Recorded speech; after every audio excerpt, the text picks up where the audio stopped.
Omurukikoru Mary Karooro Okurut ahibwe ekirabo cyo kwandika ebitabo ebirikugaita abantu hamwe no kujanjaza enjiri ya rukundo. Omuhabuzi wa mukuru w'ihangogo bwa nyuma yo kwasubwa ekirabo agizire ngo bwahati byone byarukora na munonga okubura enjiri ya rukundo hamwe no kuma obusinge akabyegera hari mukuru w'ihanga General Kaguta Museveni.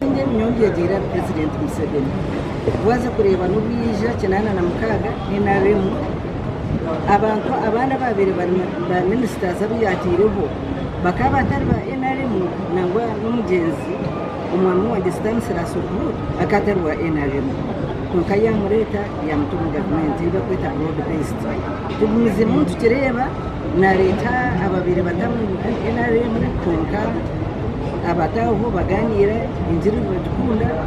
Ogu yayongera yashaba iminyeto kurekeraho kujanjaza injiri ya rwango ngo bine kwega kuretaho obusinge. Twena tuyino kureba ngo twakore tukubasika kuretaho obusinge rero akagenda hirja social media kisha WhatsApp uyibuze ekindi nimpandika nikireta obusinge nanutiza kureta kuntaro. Bamwe omubandi abatungire ekiconco eki nka Mike abarimo Honorable Mike Mukora nawe nashaba abanya Uganda okuma obusinge. Okundo mulanga abantu bange baganda bange era batabani abato begendereze nnyo beyise bulungi bakozese empisa ensamu kwegera ensamu empisa ennungi baleme okuleeta ebintu bigenda okuleeta obukyayi ne bisobola okutuleetera abantu okutingana.